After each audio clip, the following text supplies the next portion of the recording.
নমস্কাৰ, আপুনি চাবলৈ আৰম্ভ কৰিছে SB অসম মিডিয়া। আজি হৈছে 24 মাৰ্চ আৰু আজি ৰাতিপুৱাৰ কেইবাটাও গুৰুত্বপূৰ্ণ খবৰ আহি পৰিছে আৰু এনেধৰণৰ খবৰসমূহ নিতৌ চাবলৈ চেনেলটো ছাবস্ক্ৰাইব কৰি ভিডিঅ'টো এটা লাইক কৰি দিব। জনাইছোঁ আজি ৰাতিপুৱাৰ প্ৰথমটো ব্ৰেকিং নিউজ। সমাগত বিধানসভা নিৰ্বাচন আৰু নিৰ্বাচনৰ বাবে মনোনয়ন পত্ৰ দাখিল কৰি ৰাজ্যৰ মুখ্যমন্ত্ৰী ডক্টৰ হিমন্ত বিশ্ব শৰ্মাৰ কোটি কোটি জনতালৈ 8টাকৈ প্ৰতিশ্ৰুতি। কি এই প্ৰতিশ্ৰুতি জনাইছোঁ সবিশেষ খবৰ। কোটি কোটি জনতালৈ হিমন্ত বিশ্ব শৰ্মাৰ 8টাকৈ প্ৰতিশ্ৰুতি। নিৰ্বাচনৰ প্ৰাক মুহূৰ্তত ডাঙৰ ঘোষণা মুখ্যমন্ত্ৰী ডক্টৰ হিমন্ত বিশ্ব শৰ্মাৰ। তেওঁ কয় যে মোৰ বাউণ্ডেৰী মাৰি ভাল নালাগে, একেবাৰে চিক্সাৰ মাৰি দিওঁ। অহাবাৰ 2 লাখ ল'ৰা ছোৱালীয়ে লাভ কৰিব চৰকাৰী চাকৰি। অহাবাৰ লাখ লাখ মহিলাক 25,000কৈ টকা দিয়া হ'ব আৰু এইবাৰ দাইল চেনি নিমখৰ লগতে মিঠাতেল ফ্ৰী দিয়া হ'ব আৰু এইবাৰ সকলো ল'ৰা ছোৱালীয়ে বিনামূলীয়াকৈ পঢ়া শুনা কৰিব পাৰিব আৰু স্কুলৰ পৰা ইউনিফৰ্ম আৰু চাৰ্টিফিকেটলৈকে পঢ়োৱাৰ দায়িত্ব বিজেপি চৰকাৰখনে ল'ব বুলি এক প্ৰকাৰ প্ৰতিশ্ৰুতি দিয়াত পৰিলক্ষিত হৈছে। আৰু অসমৰ সকলো ল'ৰা ছোৱালীকে চাইকেল দিয়া হ'ব, সকলোকে ঘৰ আৰু অৰুণোদয় আঁচনিৰ সুবিধা দিয়া হ'ব। চাহ বাগিচাৰ লোকক ঘৰ বনাবলৈ 1.5 লাখকৈ টকা দিয়া হ'ব আৰু এই ঘোষণা কৰিছে ৰাজ্যৰ মুখ্যমন্ত্ৰী ডক্টৰ হিমন্ত বিশ্ব শৰ্মাই। কৈছে যে কোটি কোটি জনতালৈ এইবাৰ 8টাকৈ বিশেষ সুবিধা দিয়া হ'ব। নিৰ্বাচনৰ প্ৰাক মুহূৰ্তত মনোনয়ন পত্ৰ দাখিল কৰি একেটাবৰ বৃহৎ ঘোষণা কৰিছে ৰাজ্যৰ মুখ্যমন্ত্ৰী ডক্টৰ হিমন্ত বিশ্ব শৰ্মাই। লগতে এটা বিশেষ কথা কৈছে যে মোৰ বাউণ্ডেৰী মাৰি ভাল নালাগে, একেবাৰে চিক্সাৰ মাৰি দিওঁ। সেয়েহে এইবাৰ নিৰ্বাচনৰ প্ৰাক মুহূৰ্তত 8টাকৈ প্ৰতিশ্ৰুতি দিয়া দেখিবলৈ পোৱা গৈছে। জনাইছোঁ আৰু এটি ব্ৰেকিং নিউজ, ডাঙৰ খবৰ। দেশত ভয়ংকৰ সংকট, এটাকৈ বন্ধ হৈ পৰিছে দেশৰ পেট্ৰল পাম্পসমূহ। এক ডাঙৰ খবৰ জনাইছোঁ সমগ্ৰ ৰাজ্যবাসীক, এটাকৈ বন্ধ হৈ পৰিছে পেট্ৰল পাম্প। মধ্যপ্ৰাচ্যৰ যুদ্ধৰ বাবে দেশত এতিয়া ভয়ংকৰ সংকট দেখা দিছে।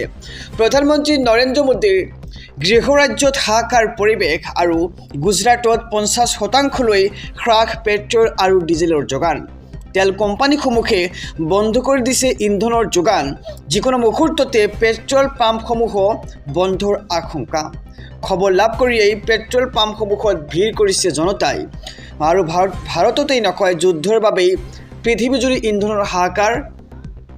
পাকিস্তানত 200% পেট্ৰল ডিজেলৰ দাম বৃদ্ধি হৈছে আৰু সমগ্ৰ দেশতেই পেট্ৰল পাম্প বন্ধ হৈ যাব বুলি জাননী বাংলাদেশৰ। অষ্ট্ৰেলিয়াত বন্ধ হৈ পৰিছে শতাধিক পেট্ৰল পাম্প আৰু যুদ্ধৰ ফলত ক্ষতি হৈছে 40টাৰো অধিক ইন্ধনৰ ঘাটি আৰু এটাকৈ বন্ধ হৈ পৰিছে দেশৰ পেট্ৰল পাম্পসমূহ। আৰু মধ্যপ্ৰাচ্যৰ যুদ্ধৰ বাবে দেশত এতিয়া ভয়ংকৰ সংকটে দেখা দিছে। প্ৰধানমন্ত্ৰী মোদীৰ গৃহৰাজ্যত হাহাকাৰ পৰিৱেশ আৰু এটাকৈ এতিয়া বন্ধ হৈ পৰিছে দেশৰ পেট্ৰল পাম্পসমূহ। মধ্যপ্ৰাচ্যৰ যুদ্ধৰ ফলতেই দেশত দেখা দিছে এই ভয়ংকৰ সংকট। জনাইছোঁ আৰু এটি ব্ৰেকিং নিউজ, ডাঙৰ খবৰ। গৌৰৱ গগৈয়ে ল'লে এইবাৰ ডাঙৰ সিদ্ধান্ত, 6 বছৰৰ বাবে নিলম্বন। এক ডাঙৰ খবৰ জনাইছোঁ সমগ্ৰ ৰাজ্যবাসীক।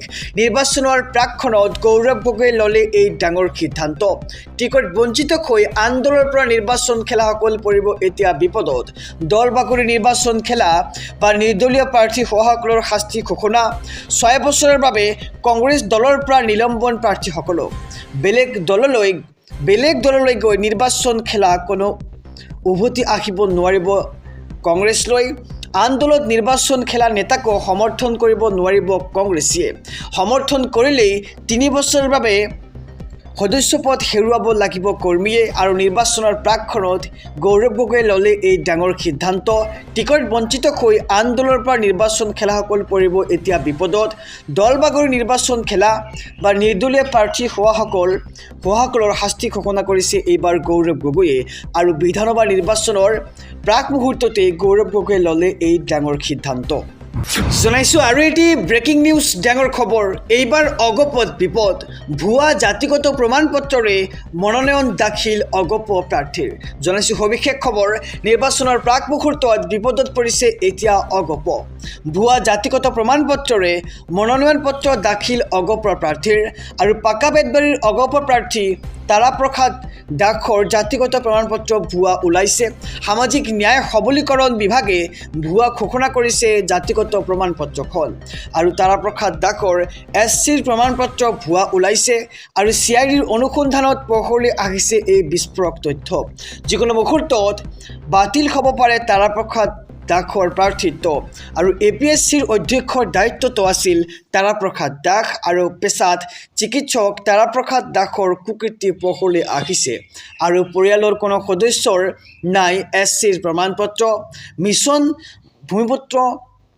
পৰ্টেলৰ জৰিয়তে উলিয়াইছিল প্ৰমাণপত্ৰখন আৰু অনুসূচিত জাতি সংগ্ৰামী যুৱ পৰিষদে তৰিছিল গোচৰ 2025 বৰ্ষৰ জুলাইত নেতাজনৰ বিৰুদ্ধে তৰা হৈছিল গোচৰ আৰু নিৰ্বাচনৰ প্ৰাকক্ষণত এইবাৰ বিপদত পৰিছে অগপ ভুৱা জাতিগত প্ৰমাণপত্ৰৰে মনোনয়ন দাখিল অগপ প্ৰাৰ্থী আৰু অগপ নিৰ্বাচনৰ প্ৰাক মুহূৰ্তত এতিয়া বেয়াকৈ বিপদত পৰিছে অগপ জনাইছোঁ আৰু এটি ব্ৰেকিং নিউজ ডাঙৰ খবৰ ৰাজনৈতিক প্ৰেক্ষাপটৰ আৰু এটি খুবেই ডাঙৰ খবৰ এইবাৰ বিজেপি নকয় কংগ্ৰেছৰ মাজতে হ'ব 26ৰ মহাৰণ হুংকাৰ গৌৰৱ গগৈৰ জনাইছোঁ সবিস্তাৰে খবৰ বিজেপি নকয় কংগ্ৰেছৰ মাজতে হ'ব মহাৰণ হিমন্ত বিশ্ব শৰ্মাৰ কংগ্ৰেছ আৰু তৰুণ গগৈৰ কংগ্ৰেছৰ মাজত হ'ব এইবাৰ মহাযুঁজ গোটেই কংগ্ৰেছৰ মানুহ এতিয়া বিজেপিত আছে বুলি মন্তব্য গৌৰৱ গগৈৰ কংগ্ৰেছৰ দখলত এতিয়া বাস্তি ভৱন আদৰ্শৰ মাজতে হ'ব যুঁজ বিৰোধী দলে শক্তিশালীভাৱে নিৰ্বাচনৰ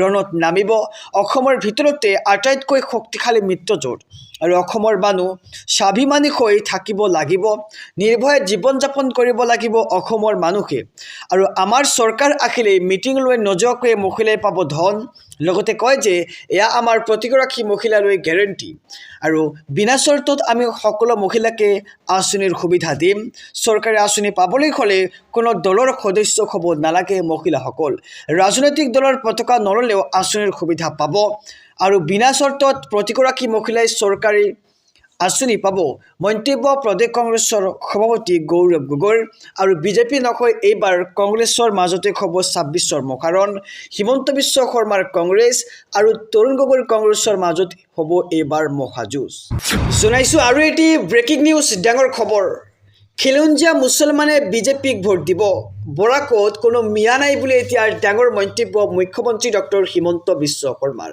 জনাইছোঁ সবিশেষ খবৰ বৰাকত কোনো মিয়া নাই মুছলমানহে আছে মুছলিমৰ দুটা প্ৰকাৰ আছে এটা কট্টৰ আৰু আন এটা হৈছে ধৰ্ম নিৰপেক্ষ বৰাকত আমি বহু মুছলমানৰ ভোট পাওঁ বৰাকৰ ৰাষ্ট্ৰবাদী মুছলমানে বিজেপিক ভোট দিয়ে আৰু ভাৰতৰ গণতন্ত্ৰক বিশ্বাস কৰা মুছলমানে বিজেপিক ভোট দিব বৰাকৰ বহু মুছলমান ইয়াৰ খিলঞ্জীয়া নাগৰিক আৰু আমাৰ কাৰ লগত কাজিয়া নাই বুলি মন্তব্য মুখ্যমন্ত্ৰী ডক্টৰ হিমন্ত বিশ্ব শৰ্মাৰ লগতে মুখ্যমন্ত্ৰীগৰাকীয়ে কয় যে আমি ৰাষ্ট্ৰবাদী মুছলমানৰ লগত আছোঁ বৰাকত উপস্থিত হৈ এই ডাঙৰ মন্তব্য মুখ্যমন্ত্ৰী ডক্টৰ হিমন্ত বিশ্ব শৰ্মাৰ আকৌ জনাইছোঁ খবৰটো মুখ্যমন্ত্ৰীগৰাকীয়ে কয় যে বৰাকত কোনো মিয়া নাই মুছলমানহে আছে আৰু মুছলিমৰ দুটা প্ৰকাৰ আছে এটা হৈছে কট্টৰ আৰু আন এটা হৈছে ধৰ্ম নিৰপেক্ষ বৰাকত আমি বহু মুছলমানৰ ভোট পাওঁ বুলি মন্তব্য আৰু বৰাকৰ ৰাষ্ট্ৰবাদী মুছলমানে বিজেপিক ভোট দিয়ে আৰু আনফালে ভাৰতৰ গণতন্ত্ৰক বিশ্বাস কৰা মুছলমানে বিজেপিক ভোট দিবই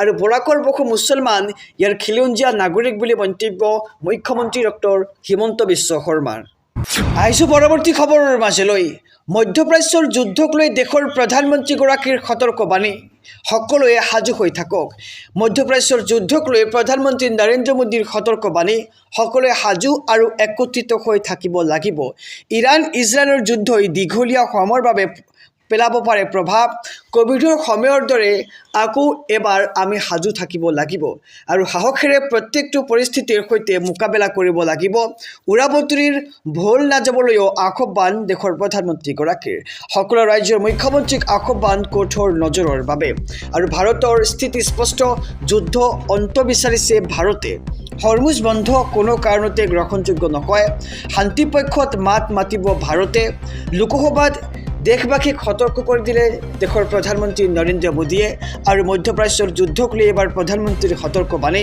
সকলোৱে সাজু আৰু একত্ৰিত হৈ থাকিব লাগিব ইৰাণ আৰু ইজৰাইলৰ যুদ্ধই দীঘলীয়া সময়ৰ বাবে প্ৰভাৱ পেলাব পাৰে আৰু যিদৰে আমি কোভিডৰ সময়ত সাজু আছিলোঁ ঠিক তেনেদৰেই এইবাৰ আমি সাজু হৈ থাকিব লাগিব বুলি এক প্ৰকাৰ মন্তব্য কৰিছে দেশৰ প্ৰধানমন্ত্ৰীগৰাকী